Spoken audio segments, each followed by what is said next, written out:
Você já imaginou o teatro em pequenas porções? Ainda não? Então fica por aqui no Alerj Revista que você vai descobrir como isso acontece no projeto Teatro a Varejo, com o diretor Fernando Matz.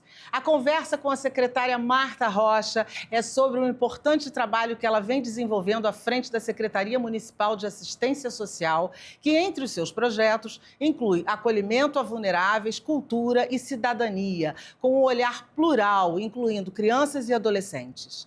E vamos conhecer o trabalho da Companhia Baquiana Brasileira sobre batuta do renomado maestro Ricardo Rocha, que faz uma apresentação em homenagem a um dos gênios da música clássica, Johann Sebastian Bach. Tá bom demais, fica aqui com a gente. Muito obrigada por receber vocês aqui, é um prazer, uma alegria, porque a gente vai falar de assuntos que eu acho muito interessante, que a gente vai falar de música, de teatro e, gente, a secretária está fazendo um trabalho incrível. Eu estava conversando com ela, eu não sabia que a secretaria dela, que ela dirige, tem tantos trabalhos que passam do acolhimento, daquelas coisas que normalmente a gente já espera de uma secretaria de ação social, não é, secretária?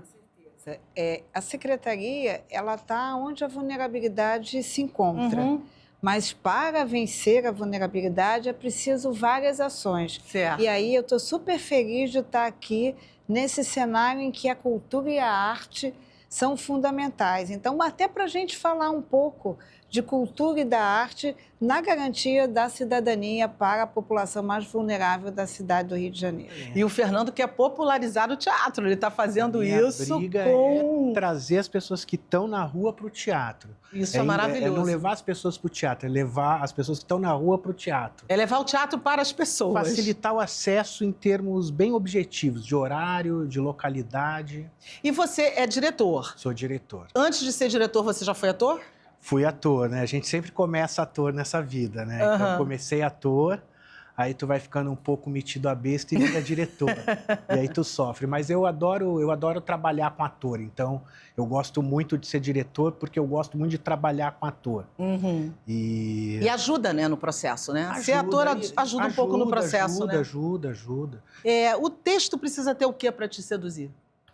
Olha, eu acho que ele precisa ter o apelo teatral, que eu chamaria de apelo teatral, assim, porque a gente pode se comunicar por música, a gente pode se comunicar por literatura, e teatro é uma forma específica de comunicação, né? Assim, esse jogo do eu minto e você acredita é uma coisa que é fantástica no teatro, assim, né? No cinema não é tão fácil, embora a gente acredite no King Kong. Sim. A gente consegue acreditar num macaco gigante, né? É assim, lógico. Então, mas no teatro isso é mais necessário ainda, né? Tá aí o Shakespeare que fala, estou numa floresta, e pronto. É isso. Só ele ter falado estou numa floresta, todo mundo fala, tá, eles estão numa floresta. A música já tem um processo diferente, né, maestra? A gente precisa realmente ouvir aquilo que a orquestra ou o músico quer nos dizer, né? Completamente diferente. Completamente diferente. Até porque eu não trabalho com representação. A música, e ela se separa muito entre folclore, música popular e música de concerto. Sim. A música de concerto, ela é a única arte de palco no mundo que não faz temporada, porque você não vai fazer temporada de sinfonia, de requiem, de oratório. Se você não faz temporada, você não faz bilheteria. Então, você tem sistemas, o sistema europeu, que tem uma participação grande do Estado, você tem as fundações na América do Norte, e aqui a gente tem outros sistemas, as chamadas leis de incentivo. Aqui são outros modelos. Outros modelos, verdade, né? Que criam problemas para a música de concerto. Agora, a música como expressão, ela também é diferente das outras artes. Há autores que separam a música, eu separo também. Categorias, por exemplo, é a única que trabalha exclusivamente com tempo. Para você ouvir, para você tocar, para você compor, você envelhece. Então, a fruição estética, ela se dá no tempo. Você não pode entrar num concerto e dizer, eu ouvi uma sinfonia, você ouviu 5 minutos. Você não ouviu a sinfonia. Mas você pode pegar uma arte plástica, né? Uma catedral, um quadro, uma escultura, e fruir esteticamente no contato. Pá! Aquilo você fruiu esteticamente. A música não acontece assim. Você tem algumas artes, teatro, cinema e a dança, que trabalham com tempo e espaço. Mas a música é exclusivamente com tempo. E o teatro tem aquela coisa de que você pode ter uma folguinha nos seus espaços e tempos, né? A gente tem essas folgas que a música, por exemplo, não permite, né?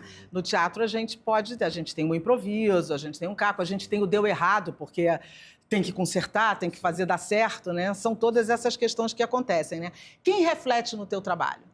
Eu gosto muito de pensar que eu estou dialogando com todos que vieram antes de mim, sabe? Tá na rua, por exemplo, reflete um pouco do que você faz? Eu acho que, em certo sentido, sim. Até na busca que eles têm, né? Na própria figura do Amir, assim, na própria luta.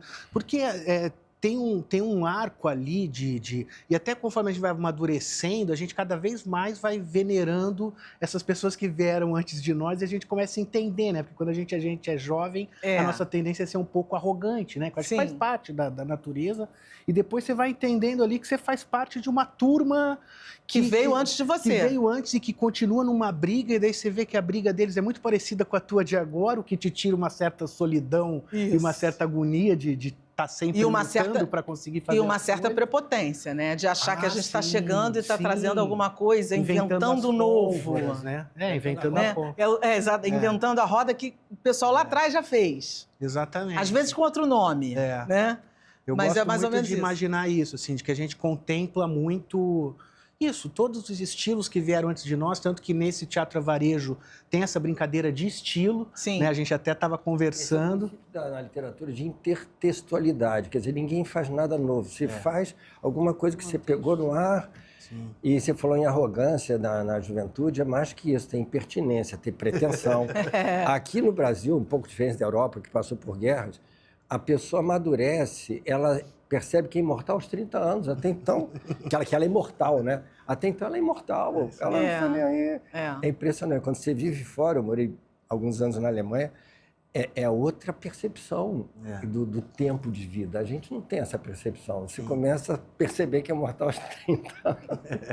E aí, é pretensão. E aí você cria o Teatro do Saara, que se torna o Teatro a Varejo. Isso. Que são pílulas de teatro, como eu falei, são porções que você faz num tempo reduzido para que as pessoas todas possam ter acesso. Conta um pouquinho desse projeto. Olha, a ideia é isso. Então, começou com o Teatro do Saara, porque eu sou um fã do Saara. Tanto que a gente está na Rádio Saara. Eu até estava conversando com o BAP, que é a voz do centro do Rio, né? Sim. E eu falei, um dia espero a gente conseguir fazer um teatro a varejo com os personagens que existem na Rádio Saara, né? Porque a Rádio Saara, na linguagem de comunicação popular, utiliza personagens e recursos de teatralidade e recursos lúdicos para comunicar, né?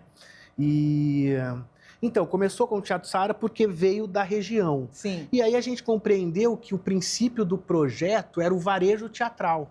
Né? Então, assim, a gente não precisa estar necessariamente no centro, a gente poderia estar em Madureira, mas a ideia é um lugar onde concentra pessoas com espetáculos curtos e preços baratos, né? E no meio do dia. Então, assim, o nosso público-alvo, se é que isso existe ainda, mas assim, o nosso público que a gente adora quando vai é o CLT. É o cara que tem 1 hora de almoço e vai lá com a turminha dele assistir as peças. Que duram meia hora. Que duram meia hora, então ele consegue almoçar, né? Ele consegue almoçar. E outra brincadeira nossa é assim, tem que ver as 5 peças, porque você pode não gostar de 4, mas de uma você vai gostar. Porque assim, a brincadeira é ter estilos diferentes, né? Então tem um comedião mais rasgado. Pois é, eu ia te perguntar sobre isso para você. Como é que funciona o teu recorte para o que você escolhe? O repertório que você escolhe passa pelo quê? Isso. Primeiro por uma ideia de, assim, tanto que os títulos são quase síntese das coisas, né? Então, por exemplo, sequestro no trem fantasma. É quase a trama mínima da coisa. Existia um sequestro no trem fantasma. Então, assim, é justamente para facilitar o entendimento e para tirar qualquer metismo que se tenha em torno do teatro, né? Porque tem muitas pessoas que ficam inibidas com o teatro até hoje, né? Assim, o ambiente é formal, as pessoas têm que se vestir, têm que se preparar, tem horário, dependendo de quem for, depois de um certo horário não entra de jeito nenhum, né? Tem um rigor ali. E a gente fala não, a gente não quer, a gente quer facilitar. Você deve receber muita gente que nunca foi ao teatro. Como é a reação dessas pessoas? Olha, tem 2 coisas muito legais. A primeira é que a gente forja um teatrinho. Então a pessoa sobe ali a escadinha do CCC e de repente ela vê o teatrinho mais lindo do mundo para 25 pessoas. Mas é um teatrinho. Tem a cortininha vermelha, essa é uma briga que eu sempre tenho com a produção que quer economizar. Eu falo, tem que ter a cortininha vermelha, sabe? Porque faz parte da experiência, aquele nheque-nheque-nheque da... Entendeu? E isso é uma das coisas que são legais. Se a pessoa entra e fala, nossa, onde é que eu tô? Porque ela tá no meio da cidade, Sim. num lugar que não parecia ser possível ter um teatrinho, e tem um teatrinho com cara de teatrinho, com tudo que tem direito. E a cortina Inclusive, está no terceiro imaginário, sinal. né? A cortina Tá já no está no nosso imaginário, imaginário. tá Você no está no imaginário. teatro, você vê aquela cortininha. Você vai no concerto, né? Isso está no Não, imaginário. e o som da cortininha, eu acho isso um charme. Porque é isso, é uma cortininha manual, né, meu? Aham, Afinal, legal. a gente teve que forjar um teatrinho, né? A gente teve que fazer uma pequena... E o público recebe isso muito bem. Você já teve Recebe. feedback? Já. Principalmente, essa de agora começou mais recente, né? Então ainda está naquele momento que está indo muito amigo, né? Então gente Sim. mais iniciada. Mas na outra, a gente teve depoimentos lindos, assim. Teve depoimentos lindos, foi muito bacana. Eu estava até falando com a secretária, que a gente fechou alguns grupos, que foi muito legal, assim. Que é realmente as pessoas irem no teatro e se sentirem à vontade. Né? A formalidade do teatro, talvez por ser um lugar pequenininho, né, discreto, a cadeira é bonitinha, mas é de plástico, né? A pessoa se sente à vontade, ela não fica intimidada com aquilo. É. E a gente teve depoimentos muito bonitos da pessoa que foi pela primeira vez, né? Teve agora uma pessoa que fica ali na frente, que vende fruta, ela foi ver, e foi justamente a peça de animação. E aí, claro que eu sabia que ela estava lá, fiquei espiando ela. Ela olhando a manipulação com o boneco era uma coisa assim, ela estava olhando, assim, não era uma relação de pura admiração, era quase um, pô, será que isso aí, não, era quase um, será que isso aí me ataca, sabe? Tinha um aproxima e afasta, assim, era muito claro. E depois eu fui conversar com ela, falei, porque aquilo lá, mas eu falei para minha filha que eu vou levar ela, porque, nossa, tem uma hora que parece que é só ele mesmo, sabe? Assim, é muito... Formar a plateia é uma coisa maravilhosa. Né? Formar a plateia. E isso, esse trabalho eu acho muito bacana, porque ele forma a plateia, né? Isso. As pessoas que nunca tiveram essa oportunidade vão ali e aí você começa a desenvolver o gosto, né, pelo teatro. Você disse uma vez que se apropriou de algumas premissas, entre elas o gosto pelo fantástico. Isso. O que seria esse fantástico? Então, porque a gente tem uma leve inspiração no Grand Guignol, né? Que é um teatro francês que tinha tanto essa tática de misturar gêneros, eles chamavam de ducha quente e ducha fria. Chamavam em francês que fica mais bonito, eu esqueci a expressão. Mas era isso, a lógica de, tu dá uma peça, um dramão, depois um comedião e tu vai calibrando. E o gosto pelo fantástico, por exemplo, tá nessa coisa, um bom exemplo é o teatro de animação. Né? É isso, de repente um homem vira um boneco. E todo mundo topa aquilo e aquilo vira um negócio, né? Tem outro personagem que a gente brinca que é o fantástico cérebro do Dr. Frederico. Então a gente brinca com algumas ilusões de ótica, com algumas coisas desse tipo, né? Que é justamente por uma ideia de... Eu acho que a coisa do gosto pelo fantástico também vai... O próprio Trem Fantasma, né? Assim, é um ambiente fantástico. Ali a gente tem 4 monstrinhos de trem fantasma, né? Assim, com trejeitos, com coisas, até tá na foto ali. E eu acho que a coisa do fantástico também é interessante, ainda mais pensando a gente dentro do nosso horário, que é a ideia de 30 minutos para desopilar do mundo real, né? Assim, a ideia de que a realidade é a grande... A realidade não necessariamente ensina nada, até porque a realidade é inevitável, né? Não é como se a gente pudesse não ter... Programá-la. Então, assim... verdade. Tem esse lado ali de, é isso, é a mulher olhando o você boneco. chamar a pessoa para um lúdico no meio da sua vida e com certeza essa pessoa sai dali de outro jeito. Sim. Porque quando você tem um contato com o lúdico, até quando, por exemplo, você trabalha ouvindo música, você faz alguma coisa assim, você muda o seu jeito de trabalhar e de encarar aquilo, né? Eu acho que isso também é muito interessante. Você prioriza ou coloca, ou inclui autores brasileiros, autores nacionais nas peças? A gente pegou 3 peças do repertório anterior do Teatro do Saara e remontou com 3 outros diretores. Nesse primeiro projeto, eu dirigi as 5 peças. Aí, como eu acredito nesse formato de teatro a varejo, porque eu acho que mais do que qualquer coisa, isso é um formato a ser replicado e replicável, nessa nova versão, a gente chamou 3 pessoas para dirigirem as peças do repertório antigo. Sim. Que trouxeram cada uma a sua visão, e a gente encomendou mais 2 peças. Então tem a Cecília Ripoll, nessa nova leva aqui, e o Camilo Pellegrini, que é a nossa comédia romântica. E a do repertório anterior era a Luciana Azulli, que continua com as 3 peças lá. Ah, interessante. Porque é legal ter novos olhares, Sim. autores novos, né? E a gente brinca com a encomenda também, que é outra coisa que a gente faz uma brincadeira, né? Que é tipo, a gente tá fazendo uma encomenda, então é um convite que já vai um pouco fechado ali, ó. A ideia da peça é essa, a ideia é isso, e tu traz a tua colaboração para dentro daquilo ali, né? Você já reparou qual o gênero que o público gosta mais? Pô, sabe que é difícil? Assim, o musical tem um apelo muito próprio, né? Porque tem ali, e esse musical é muito bacana porque ele não é tão americano, vamos dizer assim, ele não é tão um musical do peito aberto, né? Ele tem uma coisa mais soturna, né? Então ele é muito interessante. A gente tem um que a gente brinca que é um show de auditório, que talvez seja o gênero que eu esqueci de falar. A gente brinca com a lógica de um show de auditório. Então esse também dá muito certo, porque é um convite ao público bater palma, a gente levanta a plaquinha para o cara falar, que legal. Né? Então tem esse tipo de Fala coisa. então quais são os espetáculos que estão, aonde estão, convida aí as pessoas para assistir. São 5 espetáculos, Doutor Frederico Hipnótico, O Fantástico Cérebro do Doutor Frederico, O Homem que Via os Mortos, Flor de Carne e Sangue, a Comédia Romântica e Sequestro no Trem Fantasma. Legal. A gente está no CCC, que fica na 7 de setembro. A gente é o teatrinho mais bonito da Praça Tiradentes. Que bonitinho. Para 25 pessoas. Né? 25 é importante pessoas, dizer. é importante porque dizer. tem ótimos teatros ali, mas para 25 pessoas a gente Só é o esse. mais bonito. É o mais bonito de todos. O horário para as pessoas poderem ir. 12h15, 1h15 e 2h15 de segunda a quinta-feira.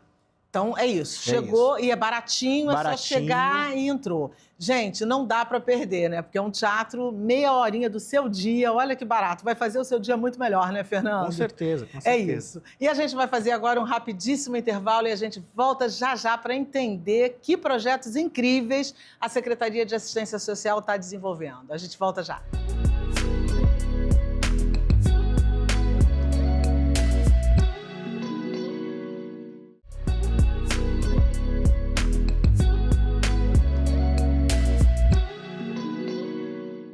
De volta com a Alerj Revista e agora eu vou conversar com a secretária Marta Rocha, que está à frente da Secretaria de Assistência Social do município do Rio, com projetos incríveis.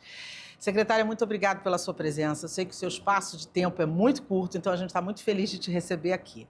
E agora, para falar da Secretaria, de quantas ações incríveis que a Secretaria tem.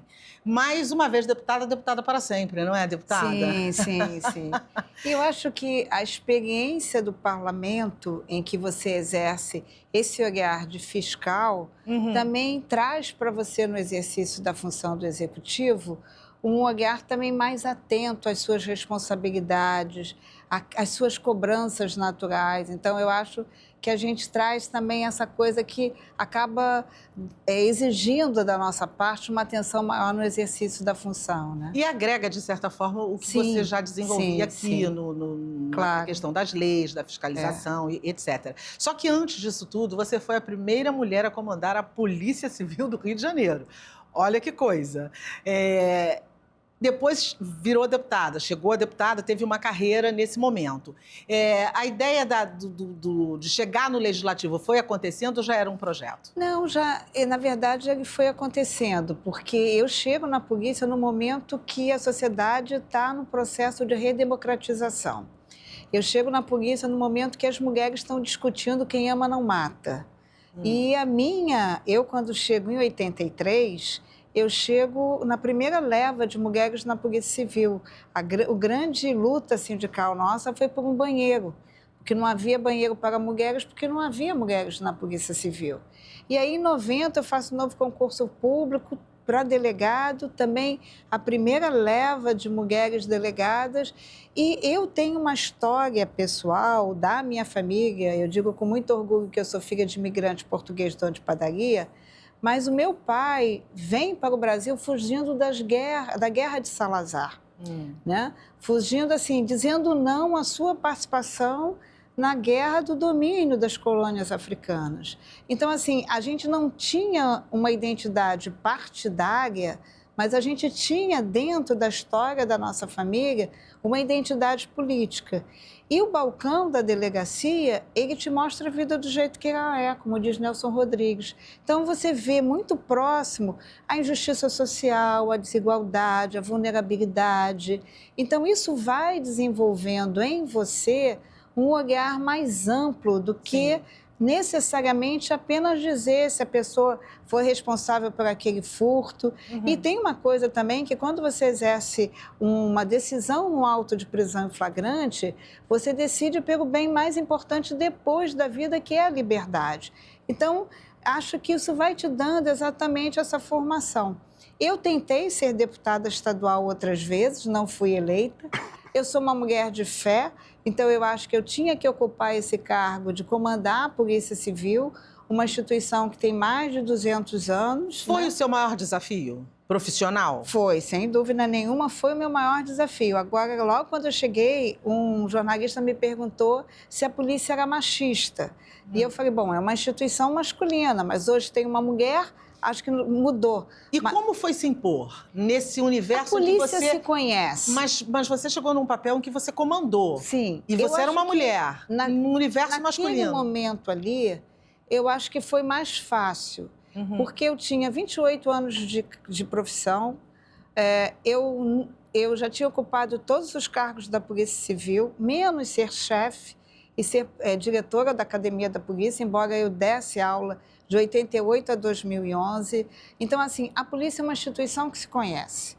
Então, assim, eu tinha sido testada em outros cargos, né? Eu tive um desafio, por exemplo, em 1993, quando eu fui escolhida para ocupar um departamento operacional, que os delegados mais antigos disseram que iam entregar os cargos. E a minha primeira reunião durou 5 minutos. Eu me apresentei e disse, olha, eu estou ouvindo dizer que os delegados vão entregar os cargos, então façam, porque eu vou fazer mudanças. Peguei minha bolsa e fui-me embora. Então, assim, eu acho que quando eu chego para ser chefe de polícia, eu tinha passado 20 anos trabalhando em delegacia. Eu acho que é um pouco o que ele falou, né? Você tem uma sequência na sua vida que vai te fortalecendo. Sim. Assim, então, eu acho que foi mais fácil. Eu lamento profundamente, depois que eu saí da Polícia Civil, 7 pessoas foram escolhidas para ocupar aquele cargo e nenhuma outra mulher. E eu adoraria ver uma outra mulher. Claro, né? com certeza. Então, eu acho que... E no parlamento, eu acho que eu venho com toda essa experiência. E uma coisa que eu acho que contribui para o meu aprimoramento é que eu gosto sempre da novidade. Então, assim, no primeiro mandato, eu estou no meu 3º mandato, eu fui para a Comissão de Segurança Pública presidir. No segundo mandato, eu já não quis mais ficar lá, participava da Comissão de Cultura. E aí eu fui para a Comissão de Saúde, e aí a gente enfrenta a Covid-19. Eu presido uma comissão que apura os desvios do Poder Executivo naquela ocasião. No meu 3º mandato, eu vou para a Comissão de Servidores Públicos, atuando em outras comissões. Então, eu acho que essa pluralidade isso também de amplia ações, o seu olhar, isso também amplia o olhar da gente. Claro, né? sem E dúvida. ele contou uma história aqui, quando ele fala da senhorinha que estava lá, que vende fruta. Na verdade, você está fazendo um projeto de inserção social. Porque aquela senhora que está ali, que vende frutas maravilhosas, por sinal, ela está num contexto, num território que tem 2 teatros magníficos, e apesar dela ser uma presença e ela ter uma identidade naquele território, ela não consegue se articular com aqueles 2 equipamentos de cultura e arte para que ela possa, de alguma maneira, fazer parte daquilo. Então, você vê, né? É alguém que chega de fora, que oferece essa oportunidade. Sim. Então, eu acho que, assim, toda vez que a gente consegue estar se movimentando em vários momentos da vida, eu acho que a gente melhora melhora enquanto ser humano. Sim, com E certeza. melhora, sem dúvida nenhuma, a prestação da atividade que a gente está fazendo. Você melhora a vida do outro. A vida do outro, Que exatamente. seja um teatro de meia hora, um concerto, seja o que for. Ela está falando... Né? Sim, ela... Chama atenção para essa coisa da localidade. que Isso, porque assistência você estava social falando tem do isso, Teatro João Caetano e do Teatro E do Carlos Teatro Gomes, Carlos. na Praça Na verdade, Tiradentes. E você tocou num assunto muito interessante, que essa pessoa não tem o senso do pertencimento. Não porque tem, ela está ali, não mas tem. ela não pertence. Aí vem um teatro de meia hora, né? Que te dá essa possibilidade para qualquer pessoa, isso é maravilhoso. Né? E o que é cruel, e aí eu vou usar mesmo esse termo, é porque essa pessoa, ela faz parte daquele território. Sim. Todo mundo a conhece, todo mundo sabe que ela vende uma fruta maravilhosa, todo mundo sabe que é uma pessoa atenciosa. Talvez a pessoa que sai do ônibus ou chega à Praça Tiradentes para pegar o ônibus voltando para casa, com certeza ela conhece aquela mulher. Mas os equipamentos, né, não conseguem fazer essa chegar nela. Então, eu acho que é mais ou menos o que acontece na assistência social. Seja na população em situação de vulnerabilidade. Por exemplo, nós trabalhamos com jovens que estão em cumprimento de medida socioeducativa. O que é isso? Eles praticaram um ato infracional, né? E eles devem comparecer aos equipamentos da assistência social para cumprir como se fosse, não uma pena, não é esse o termo, mas eles têm lá um momento que eles têm que estar sob a tutela da assistência social. E nós, agora, no meio do ano, nós discutimos na assistência social a questão da exploração sexual de criança e adolescente. Quando você acompanha pelo jornal, várias operações policiais, né? E a gente começa a discutir isso. E esses nossos jovens, né? Eles fazem um rap produzido por eles, com o celular deles, né? Eu costumo dizer de uma maneira curiosa, um celular mequetrefe, né? E eles fazem um pequeno vídeo em que eles fazem um rap e eles contam na linguagem deles para jovens, né? O que é a violência sexual praticada contra criança e adolescente e o retrato que eles passam, né, o teatro que eles fazem, é de uma adolescente que é violentada pelo seu padrasto, que é uma realidade em muitas famílias, né? Então, você vê assim, e a gente pega esses adolescentes que praticaram um ato infracional e leva esse vídeo para dentro de um debate com a presença da Polícia Federal, com a presença do Conselho Tutelar, com a presença da Secretaria de Direitos Humanos. Então, assim, a gente está, na verdade, dando cidadania àqueles E eu acho que outra coisa, legitimidade, porque está vindo de alguém que viveu aquilo, não é alguém que está fazendo um teatro para contar uma história, quer dizer, um ator. São eles mesmos contando suas próprias histórias. Isso tem um valor e através incrível. De um filtro interessante que é o rap, né? Através de uma fiquei linguagem desejando deles. esses meninos lá no Teatrinho Avarejo. Não, porque isso é uma linguagem deles. A gente não pediu para ninguém fazer um depoimento e a gente gravar o depoimento. Isso foi, né? É um exercício feito pelo equipamento da assistência social no contexto do enfrentamento à violência contra criança e adolescente, que vira, né, uma forma diferenciada de você discutir aquele tema. Sim. Então, por exemplo, nas férias, nós levamos esses mesmos adolescentes, os idosos que são acolhidos por nós, né, nós levamos para vários eventos. Né? Vocês fazem um trabalho de turismo, de apresentar, mesmo. Isso é maravilhoso. Você estava falando do Trem Fantasma, nós conseguimos, quero agradecer aqui, né, existe lá na Penha o Parque Xangai. Então, o Parque Xangai é um parceiro nosso, eu quero agradecer. Então, ele está falando do Trem Fantasma, eu que cresci na Penha, eu estou me lembrando do Trem Fantasma. E foi uma oportunidade que a gente deu para aquelas crianças. Como a gente deu uma oportunidade de conhecer um museu, como a gente deu uma oportunidade de visitar o Pão de Açúcar. Então, assim, a gente vai nessas ações buscando essa intersetorialidade para que a gente possa, né, resgatar essa questão da inserção social. E da autoestima. Porque eu acho que isso também é fundamental. À medida que essas pessoas começam a circular em ambientes diferentes do que ela está acostumada, isso traz uma autoestima que ela desconhece muitas vezes. E quando você pensar na fragilidade... É verdade, na identidade.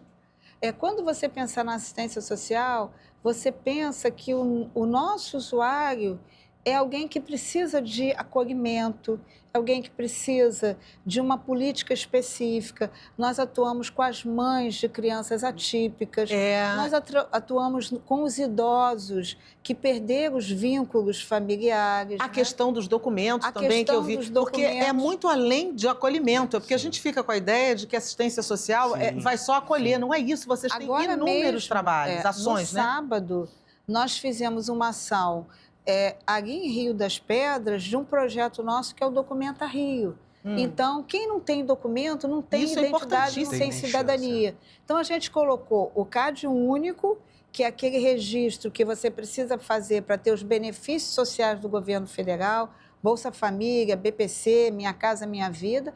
A gente colocou o DETRAN, a gente colocou o CPF e a gente colocou o registro de pessoas naturais. Então, quem ainda não teve a sua certidão de nascimento, pôde tirar isso tudo num sábado, em que a gente reuniu ali cerca de 200 pessoas.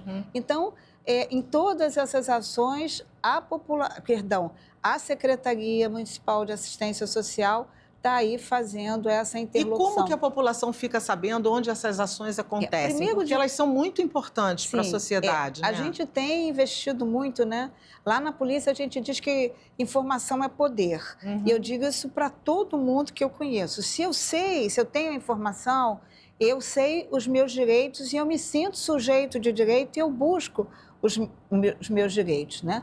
Então, a assistência social, ela não só potencializa a sua rede, né? E aí é smas.rio, é Secretaria Municipal de Assistência Social, mas nós temos os nossos articuladores sociais. Então, esse exemplo que eu dei de Rio das Pedras, na semana anterior, os articuladores sociais da Secretaria foram à comunidade para avisar, olha, vamos ter esse serviço. Isso é maravilhoso. E a gente começa, por exemplo, Eu sou testemunha que esse pessoal está na rua. Assim, você vê, não tem como. Eles estão na rua e A secretária está na rua. Eu vi a secretária na rua, lá conversando com os vulneráveis. Aliás, esquece, né? É verdade. O pessoal vai para a rua mesmo, é muito bacana. Isso é muito bom. Secretária, tem algum treinamento específico para a questão do... Porque a gente ouve muito dizer que é voluntário, as pessoas são acolhidas se elas quiserem, isso não é obrigatório. Uma vez não sendo obrigatório, há um treinamento específico de convencimento, se é que a gente pode dizer mais do que um treinamento específico. O trabalho da assistência é também um trabalho de persistência. Então, os nossos educadores sociais, as técnicas, as assistentes sociais, elas são treinadas para essa abordagem. E mesmo que a pessoa naquele momento não deseje o acolhimento, isso não quer dizer que ela vai ficar esquecida. A gente vai voltar quantas vezes for necessário. E uma coisa que é importante é que a assistência, muitas vezes, é o primeiro contato, por exemplo, com as questões de saúde mental. Né? Por que uma pessoa está na rua? Por problemas financeiros, por quebra de vínculos familiares, mas também de saúde mental. Então, a assistência ela faz a interlocução com a saúde, articula a presença do consultório de rua e articula também, né, o acompanhamento daquela pessoa. Então, assim... Existe um trabalho continuado. Existe um trabalho continuado. A melhor coisa que pode acontecer a uma pessoa é sair da rua. Com certeza. Tá? Assim, eu respeito o desejo de quem quer permanecer na rua, mas eu vou trabalhar insistentemente para trazer essa pessoa para um outro local, né? Onde ela possa... Porque na hora que ela entra no nosso equipamento, ela sofre toda essa ação multidisciplinar. É encaminhada para a saúde, a gente cuida dos documentos, a gente faz, por exemplo, trabalhos com geração de emprego e renda, né, de empregabilidade. Nós temos um albergue específico para a população LGBTQIA+.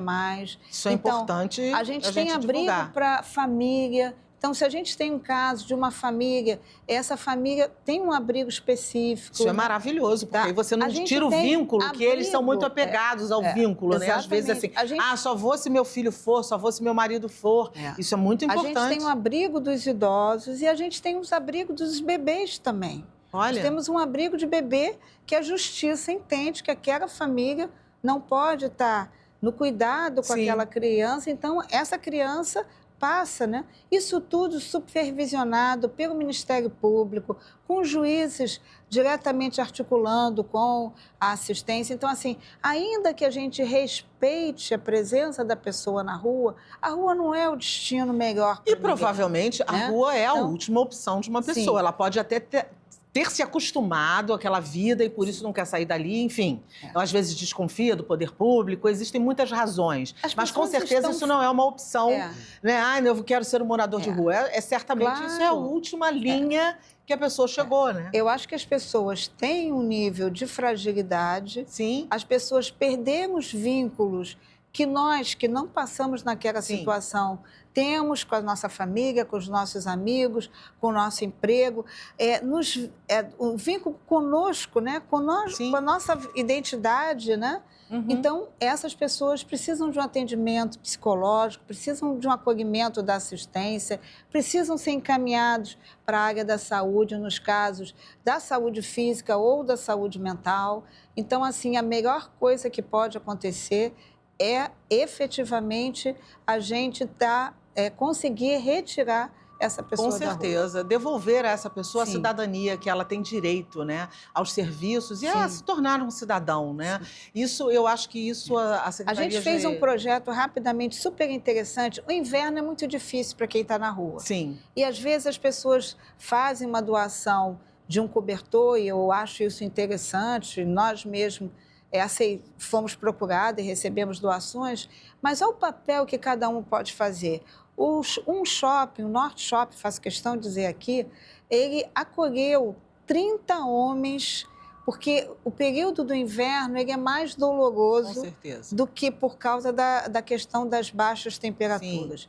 E esses 30 homens, eles chegavam no acolhimento na parte da noite, às 6 horas da tarde, eles têm refeição, café da manhã, e depois eles saíam. Só que nesse período eles não iam lá para dormir. Eles tiveram atividades com médicos, eles tiveram corte de cabelo, eles pediram uma atividade religiosa e tiveram, eles tiveram atividades de empregabilidade e desses 30 homens acolhidos pelo esse shopping, 10 foram contratados pelo shopping. Olha que maravilha. Isso é Então, incrível, é né? isso que eu quero que as pessoas entendam. Estar sobre a tutela da assistência, estar conosco, é a possibilidade de abrir uma porta. Sim. E a empregabilidade, sem dúvida nenhuma, Que é Nós tivemos, agora mesmo aqui falando de cultura e arte, na Bienal do Livro, nós tivemos a publicação de um livro de um ex-morador de rua que hoje é funcionário da assistência. Então, a gente traz esse homem para trabalhar na assistência porque ele, mais do que ninguém, conhece as dores, né? Sim. Então, tem essa capacidade do história, diálogo. aquela história do lugar de fala. É do lugar de que fala, a pessoa né? tem um lugar de então, fala, a mas... gente, agora, recentemente, no dia que é destinado à população em situação de rua, a gente fez um sarau de poesias na Biblioteca Parque. Sim. Então, quanto à arte, quanto à cultura, é para nós também uma ferramenta certeza. muito importante. Eu acho que o trabalho que vocês estão nessa fazendo questão. é um trabalho maravilhoso, assim, porque é um trabalho de resgate, de cidadania. Isso é muito importante que as pessoas saibam. E mais importante saber que, estatisticamente, pelo que eu pesquisei, o trabalho tem sido frutífero e está diminuindo. Vocês estão Sim. conseguindo reverter essa situação. E de braços dados com a arte, que eu acho que é o mais bacana, né, de tudo. É eu verdade. costumo dizer que a arte salva, né? E A salva arte mesmo. salva, e salva mesmo, Coisa né? que me permite que é muito legal essa trajetória, né? De Com polícia certeza. civil e assistência social. Isso. Porque às vezes as pessoas entendem isso como antagonismo e parece que a gente que tem não é, um é. ótimo exemplo Não, de e a que deputada- estamos no mesmo... A Sim. encrenca é compartilhada por todo mundo. Com certeza. Eu, inclusive, né? defendo que, a exemplo da educação e da saúde, a assistência social tem que ter uma rubrica orçamentária determinante, porque a gente tem que investir um teto para a saúde e outro para a educação. Claro. Eu acho que a assistência social tinha que certeza. estar nessa trilogia. Com certeza. E acho que a cultura também precisa Sim, de dar uma melhoradinha aí, né? Porque a sem gente vê que a dúvida. cultura também sofre muito, né? Sem dúvida. E é uma grande parceira da cidadania. em prol, né, de abrir horizontes para as pessoas, né? A pandemia mostrou isso como nunca. Claro, claramente. O que seria de nós sem a cultura durante o isolamento social? Não é? É isso que eu digo. Salve a cultura. Salve a cultura, né? E eu costumo dizer que a deputada é uma mulher de fronte, né? Então ela está lá, né, onde a coisa precisa acontecer. Parabéns, deputada, secretária, pelo seu trabalho. Mas é porque uma vez deputada, como eu disse, deputada para sempre. Obrigada. Fica aí com a gente que a gente volta rapidinho e agora a gente vai falar de música, a gente vai falar de um concerto incrível com o maestro Ricardo, que está aqui com a gente volta já já.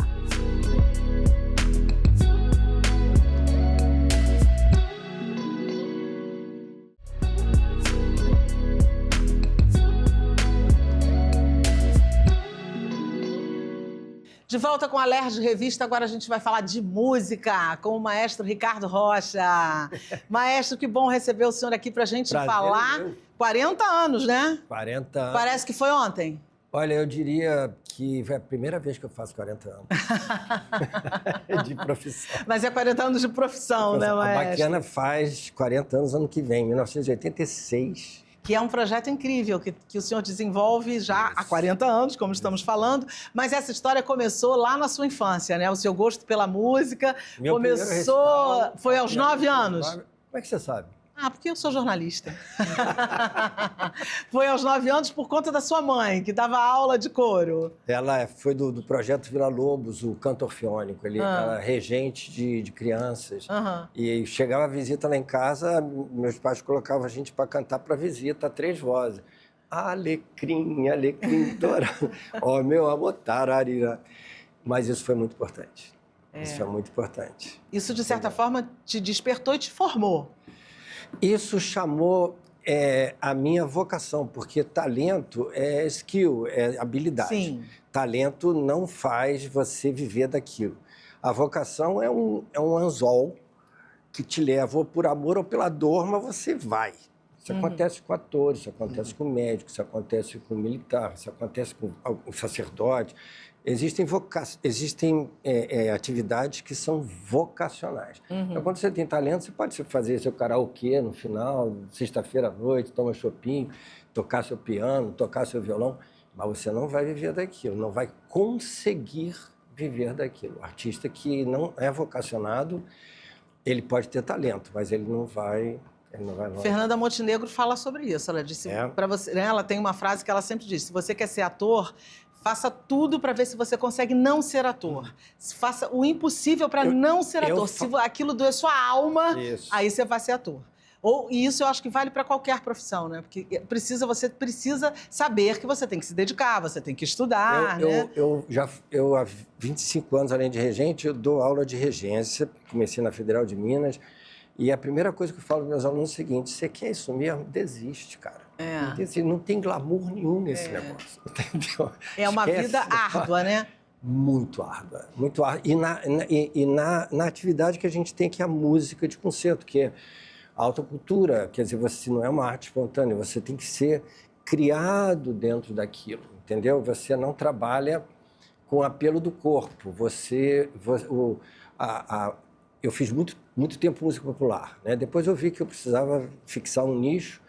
E na música popular, que começa um samba, um rock, não sei o que, o corpo vai junto, impacta e vai. Isso não acontece na música de concerto. Primeiro que você tem que conhecer a música para saber o que está acontecendo, porque, primeiro, é a única arte que tem o conteúdo invisível, como todas, significantes que têm significados para quem está fruindo, mas ela tem a forma invisível. É a única arte cuja forma é invisível. Eu desenvolvi um método de análise de partituras que dá visibilidade a isso, que é a análise estrutural. Mas, a priori, ela não tem. Então, você vai ouvir uma sinfonia, se você não sabe ouvir, você tem uma fruição de 30%, que você acha bonito, a beleza, ela impacta, né?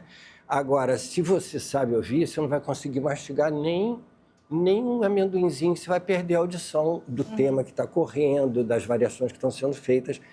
Então, assim, a nossa música, primeiro, como o cinema precisa da sala escura, a nossa arte precisa do silêncio como moldura. Você chega no cinema e acende a luz, você lava a fotografia. na música de concerto, a gente precisa do silêncio para emergir uma obra que é acústica, uma música que é acústica, não tem amplificação, não tem letra. E o senhor ficou 11 anos na Alemanha, trabalhando, levando a música brasileira de concerto para lá. Como fomos recebidos? Como somos vistos? E é longa essa história. Eu morei 4 anos, mas eu criei, quando eu ganhei a bolsa de uma fundação alemã, eu fundei lá o Brasilianos de Música em Concerto, que foi uma série para difusão da música brasileira de concerto.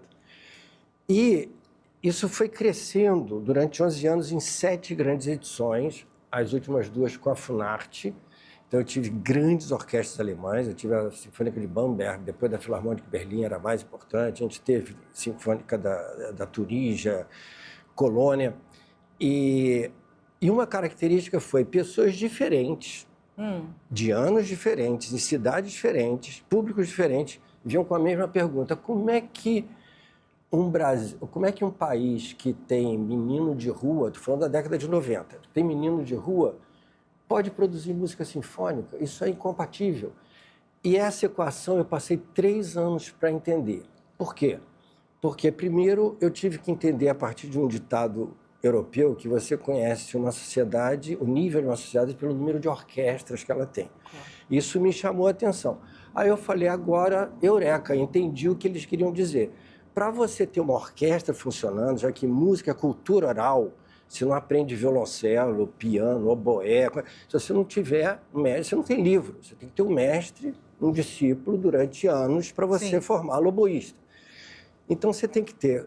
O Brasil, caramba, ele tem música sinfônica há 300 anos. A música popular tem 120. Ouro Preto, em 1730, tinha 5 orquestras. Chegava a música de Mozart e Haydn em Lombo de Mula. Então, o que você precisa para ter uma sociedade como a brasileira, que tenha Teatro São Pedro, na época de Dom Pedro, etc.? Você tem que ter mestres em todos. Então, veio gente aqui e ensinou a fazer. Você tem que ter gerações trabalhando para construir escolas de música. Você tem que ter artesãos altamente qualificados, luthiers, que vão fazer violinos, trombones, etc., e todas as juntas. Então, você tem que ter um nível de sofisticação na sociedade que não comporta nenhum. Então, como é que a gente faz para popularizar a música de concerto? Formar plateia. Porque você tem que formar plateia para isso. Se a gente não tem isso por hábito, tem que ser formado de algum jeito. A formação de plateia, a Baquiana fez nos anos 2014 e 2015, com o patrocínio da Secretaria Municipal de Cultura, projeto lindo. Aí, secretária. Secretaria Municipal de Cultura. Ó. Municipal, não era estadual. Você está na estadual, né? Municipal. Municipal. Então. Depois eu conheci, inclusive, há pouco tempo, há 2 anos atrás, a Mariana Ribas, que administrou esse projeto. Que projeto é esse? Chamava A Lona Tem Concerto. A gente ia fazer concertos em lonas culturais, com calça jeans, fazendo músicos, grandes compositores brasileiros e internacionais, em alto nível. Sim. Assim, lonas e arenas culturais. Legal. E depois a gente pegava isso madurinho, a gente fazia... desde Zona Oeste, Santa Cruz, tinha lugares legais, Madureira, né, Arena. Maestro, e tem público, né? A galera vai, né? Isso é que eu acho sensacional. A oportunidade é tudo, só você oportunizar que o povo vai. A Lona Cultural, me esqueci aonde se foi Vista Alegre, que estava assim, chovendo a cântaros, era a lona, não era a arena, porque a arena é melhor, né? E passava um carro vendendo ovos a R$10, né? E aí e a gente ali, e o público ali no maior silêncio, e tinham pessoas que se comoviam e depois queriam saber onde que eram as próximas, porque elas tiveram uma oportunidade que nunca tiveram. Esse projeto foi lindo. Por que ela acabou? Por várias razões. Primeiro, a falência decretada em 2016 pelo Dornelles, que tirou o lucro real das empresas, que é o mecanismo pelo qual você utiliza a lei de incentivo. Segundo, veio a pandemia. Então, depois a gente entrou com esse projeto de novo, né? E aí eu conheci o Marcelo Calheiro, era o secretário, depois ele saiu, e eu conheci a Mariana Ribas, falou assim: não, eu administrava, eu adoro isso, você tem que entrar. Eu falei: por que vocês não patrocinam de novo? E veio um edital, saiu um edital. Mas aí nós perdemos esse e outro. Mas, ou seja, é um projeto que dá certo. A gente sabe que levando a música dá certo, as pessoas vão. É um projeto que dá certo. Mas o problema da música de concerto no Brasil, ela foi muito prejudicada com a criação, isso não daria para explicar aqui, das leis de incentivo, né? Porque isso houve um repasse de uma atividade que não entra no mercado. A gente não tem como entrar no mercado, a gente perdeu até as orquestras de televisão, porque a gente trabalha com o tempo. A gente, então, teve essa perda, né, que foi a questão da invenção da lei de incentivo. Você tem uma iniciativa, você tem um repasse, uma responsabilidade do Estado para a iniciativa privada que vai trabalhar com critérios de mercado. Sim. E se a gente não é no mercado, a gente está fora, porque o cara que é o ator famoso, a cantora não sei o quê, e tarará, e a gente foi para a marginalidade. Você não pode colocar em cima da arte critérios que não sejam artísticos. O critério artístico é talento, competência, excelência, domínio de linguagem, tempo, trajetória. Não é raça, nem sexo, nem gênero. Então, esses critérios, eles, ao invés de incluir, ele pode acabar excluindo talentos da sociedade brasileira. O projeto desse laço, dessa consequência, a Secretaria tem toda a autonomia de abraçar. Existe esse tipo de mecanismo também. A questão é que o edital acaba virando um tapa, resolve tudo, e a gente esquece a figura estratégica que o secretário poderia ter. Ele podia tomar essa decisão, entender a importância desse projeto e ir atrás de como resolver. Precisamos falar do concerto que o senhor vai fazer no dia 12, não é isso? Um concerto da Companhia Baquiana Brasileira e que vai homenagear Johann Sebastian Bach, que é o gênio da música clássica. Eu quero saber se realmente ele é um gênio. É ele mesmo o cara? Olha, você pode discutir, gosto é gosto, né? Quem foi o maior compositor da história da música, eu acho que foi Bach, por razões técnicas. Agora, você não pode dizer que Bach não foi o homem mais importante da história da música. Primeiro, não teria havido Beethoven até hoje, Villa-Lobos, não teria havido popular, porque na hora que você chega no Rio de Janeiro e no pagode fala assim, aí, Ré maior. Quem inventou Ré maior? Quem inventou as escalas? Quem criou o temperamento? Foi Johann Sebastian Bach. Numa crise que a música tinha mergulhado na Renascença, e vários grandes compositores, Scarlatti, Monteverdi na Itália, Rameau na França, Bach foi o gênio que pegou a oitava justa de Pitágoras, dividiu em 12 semitons artificiais e criou o que eles chamam de cravo bem temperado. Em 1722, depois... Então, ele criou a escala de 12 sons sustenidos, bemóis maiores e menores, que foi um instrumento que todos os músicos, hoje o mundo inteiro trabalha com esse sistema tonal. Daí a genialidade do cara. Já está explicada a genialidade dele. E né? esse cara está fazendo 275 anos, eu não diria que é de morte, mas é de vida póstuma. É isso. Porque ele criou, não só a Baquiana no Rio de Janeiro, mas ele criou em Tóquio, Alasca, África do Sul, Europa inteira, Estados Unidos. Ele criou sociedades Bach, ele influenciou heavy metal, influenciou Beatles, influenciou música popular, influenciou folclore. Villa-Lobos dizia que... O senhor acha que ele é o mais popular dos autores clássicos, dos compositores clássicos? Você ouve ringtone de celular, tiririm, tararam, tiriri, que é Bach. Entende? Então, assim, Beethoven escreveu 169 obras, Stravinsky 130, Mozart, nossa, 450. Bach, o que sobrou dele foram 1.200. Maestro, fala aí para os nossos telespectadores sobre o concerto, onde vai acontecer, que horas, o que a gente pode esperar lá. Primeira coisa, é um concerto único, né?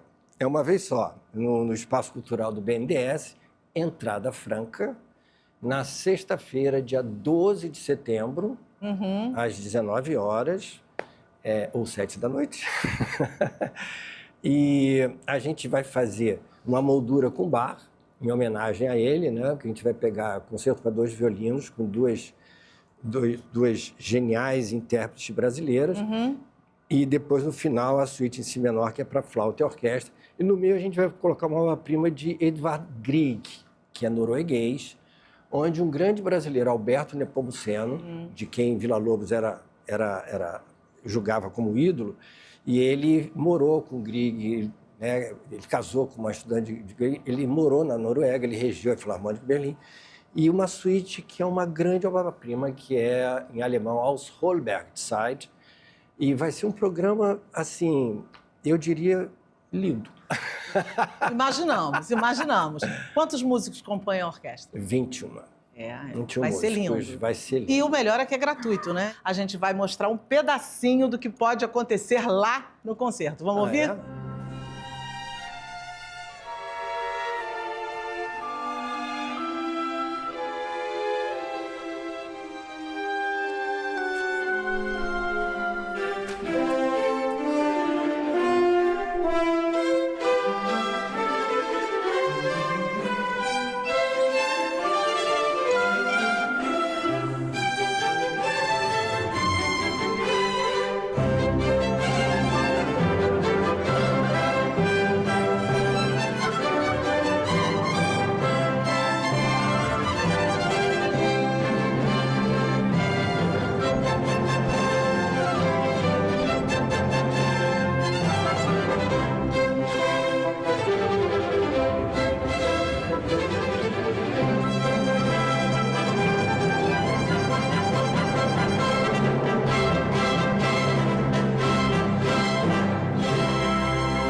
Uau! Lindo! Lindo, lindo. Eu vou dizer para o senhor que eu só preciso de mais umas 2 aulinhas para ficar assim. Umas 2 aulinhas e o senhor já pode me colocar lá na 3 orquestra. semanas você aprende Já tô lá. violino. Já vou estar lá. Gente, isso tira até o fôlego da gente, não é? Eu sou apaixonada. Isso é a Sinfonia Júpiter, que é considerada a 0 de Beethoven. Porque não é mais Mozart, ele já está no nível beethoveniano. Uhum. Agora nós chegamos no nosso momento literário. Vamos saber o que os nossos convidados andam lendo. O que o senhor anda lendo, maestro? Eu acabei de ler uma obra maravilhosa que chama Uma Noite no Palácio da Razão, do James Gaines, está traduzido em português. É sensacional, uma aula de história, Uma Noite do Palácio da Razão. Da razão iluminista, né? Secretária. Olha, eu quero indicar aqui um livro de um jornalista muito querido, que é o João Paulo Sacconi, que tem um livro Vocês da Imprensa. Acho que a gente tem que reconhecer a importância da imprensa na garantia dos direitos, e ele retrata exatamente a luta da imprensa durante esses episódios da garantia da democracia. Então, vale a pena a leitura e vale a pena a reflexão. Foi a minha indicação há 2 semanas atrás. Aqui, é um livro maravilhoso. Eu, como jornalista, endosso do início ao fim. É um livro incrível, eu indiquei aqui tem 2 semanas. Vale a pena. Muito, muito bom. Fernando. Eu estou atacando um japonês, que eu até não tenho certeza do nome dele, se é Makugami ou Mukagumi. A gente perdoa, não tem problema não. É difícil, mas eu nunca tinha atacado um japonês, né? Crônica do Pássaro de Corda. É muito legal, né? Porque a gente tem uma imagem do Japão que é um pouco estereotipada, né? E daí tu vê uma literatura contemporânea japonesa, humaniza. Você fala, olha, né? Não é porque eles são japoneses, não é porque eles estão do outro lado, que é tão distante assim. E eu vou indicar um livro que eu achei sensacional pela maneira como ele escreveu, que é do professor Noslen Borges, Português para não pagar mico. Gente, eu acho que todo mundo precisava, não só os estudantes, todo mundo precisava ler, porque é muito interessante. Primeiro porque ele escreve maravilhosamente, facilmente, ele tem um jeito todo especial de falar, né, de explicar. Gente, é sensacional esse livro. Você lê primeiro, é rapidinho e tem, assim, dicas importantíssimas, olha. Nossa, Borges. Muito interessante. Inclusive, foi prefaciado pelo ministro José Barroso. Muito interessante. Muito mesmo. Fica aqui a minha dica. E agora eu queria saber uma dica cultural. Diz uma dica, Fernando. Eu vou começar com o Jonathan, um espetáculo que vai estrear semana que vem, que foi indicado ao Shell, acho que há 2 anos atrás, que tem direção da Dulce Pena, que é uma das atrizes do Teatro Avarejo, e o Rafael Souza, que também foi indicado ao Shell, que está atuando e que é muito bacana. Ele vai estar lá no Teatro Poeira. Ótimo. Um teatro também, uma graça esse teatro. Secretária, uma dica. Olha, eu estou cada vez mais apaixonada pelo mundo brasileiro, né? Então, assim, eu estou escutando só música popular brasileira e eu não sei onde ele está nesse momento, mas deve estar voltando a qualquer hora, que é o Bem Amado, com o Diogo Vilela, tá? Visita lá a página do Diogo Vilela, que você vai achar lá onde passa o Bem Amado. É uma dica excelente, o Diogo é maravilhoso, esse é um espetáculo lindo, e o Calbi é sensacional, escrito por Flávio Marinho, que esteve com a gente aqui, um querido amigo, um espetáculo e tanto esse. Maestro, uma dica cultural. Olha, é mais ou menos musical, porque eu pensei no Cartas de Amor, do Francisco Mignone, está fazendo 128 anos aí de nascimento, e a Josefina Mione, que foi a amada da vida dele. Então ela pegou cartas que ele escrevia para ele e ela fez quase 100 anos sempre tocando música dele. E vai acontecer no Teatro da... Quer dizer, tem piano, tem clarineta e essas cartas vão ser então narradas pela Georgia Spielmann. Nete Spielmann. Nete Spielmann, ela mudou o nome para Georgia Spielmann. Isso. E tem Georgia no nome. E vai ser na Sala Mário Tavares, no Teatro Municipal. Teatro Municipal. Dia 18 de setembro, às 17 horas, apresentação única e narra essas cartas. E a Nete é uma queridíssima. Beijo, é uma querida também, uma cantora maravilhosa. Sua palavra de ordem, secretária. Seja feliz. Pronto? Júbilo. Procura o que você acha, bate que a porta vai se abrir e pede que você vai receber. Isso é praticamente uma filosofia, né? Esse é o Sermão da Montanha. Isso mesmo. Gente, muito obrigado pela presença de vocês. Foi muito bom recebê-los no programa de hoje. Acho que a gente pôde falar de assuntos muito bacanas, sobretudo saber quão importante é esse trabalho da assistência social. Saber que a gente tem teatro ali para quem quiser e a gente vai ter um concerto de altíssimo nível agora com a Baquiana Brasileira. Muito obrigada. Obrigado. Foi um prazer imenso ter vocês por aqui. Prazer. E a você que está com a gente, super obrigada por estar aqui. Ficamos por aqui no programa de hoje. Eu espero que você tenha gostado e aproveitado o Alerj Revista de hoje, em que a gente conversou sobre assuntos tão bacanas. Obrigada sempre pela sua audiência, pela sua companhia. Se você quiser rever esse programa, é só acessar no YouTube. Estou esperando vocês no próximo programa. TV Alerj, o canal do povo.